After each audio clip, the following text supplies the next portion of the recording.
I can't believe I haven't asked you this before. We've had you on so many times, and this seems like a question I should have asked you. How long, because the Nibiru system is in this roughly 3,600 year orbit, how long will it be here? That is a very good question. Oh, good. I don't know. I have not been able to find that information. I think we probably have to go up and look up the Sumerian tablets to find that. But I look back at history, and if we look back at 1650 approximate BC, and we watch some of the archaeological timelines that they try to create. Now, granted, a good portion of them are inaccurate. They could be here for 100 years.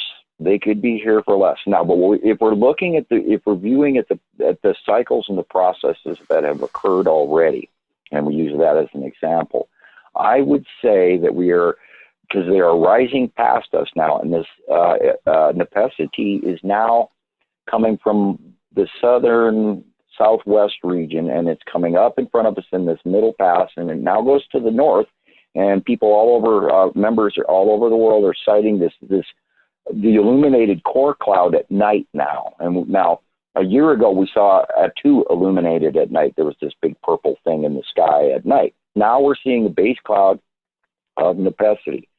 So if we take all of that into account, it should be that at any point in time, within the next year or so, we will see passing Nibiru becoming illuminated as she goes past Earth. Now, normally we're seeing the back side of them because they came up from below us and they came up into the second ring, into the Venus area, between Earth and Venus in that area. And there's a lot of room between there where they can fit some big planets. And as they pass Earth, only then will they become facially illuminated, and then we will be able to see them at night or whatever.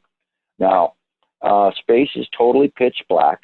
Nothing is, you can't see light going past you in the sky if you're out in the middle of space. It has to be broken down through an atmosphere in a prism effect into the, red, yellow, orange, blue, green, rainbow colors before the human eye recognizes it.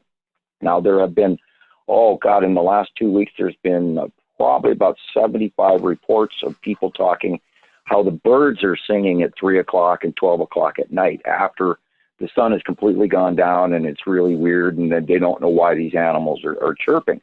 I believe that the animals, the birds, are seeing things in a spectrum that we don't have in the human eye.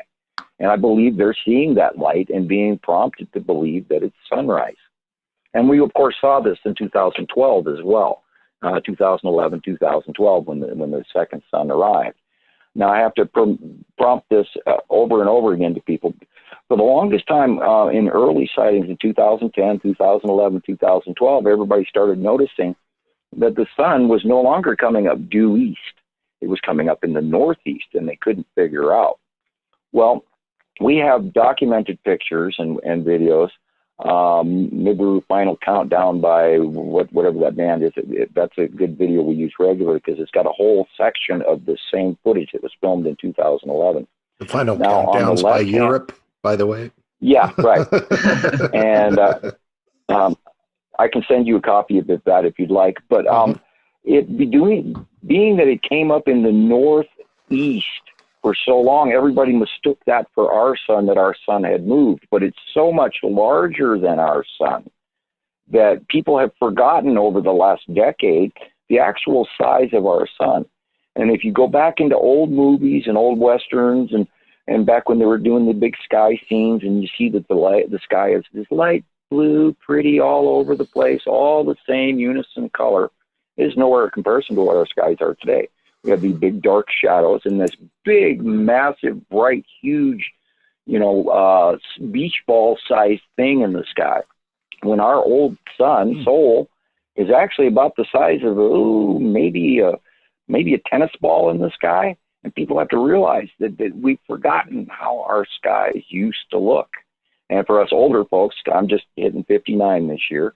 As older folks, we remember. And if you're a newbie, pardon the expression, if you're new to discovering the skies and trying to learn what's going on, And if you've just started watching in the last decade, then you're not up to par with what's going on. And another thing I seriously need to mention that goes unsaid over and over again, if you're trying to learn about the Nibiru system off of your smartphone or your tablet, the experience of Facebook and the size and the quality of the picture you're getting is nothing in comparison to a PC and a 23 to a 32-inch monitor.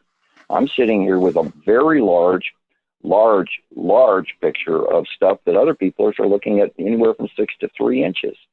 So if you really are committed to learning about this, go out and buy yourself a PC, and it'd be amazing at the difference that of the experience of Facebook, for instance, alone, let alone the captures and the sightings of the passing planet.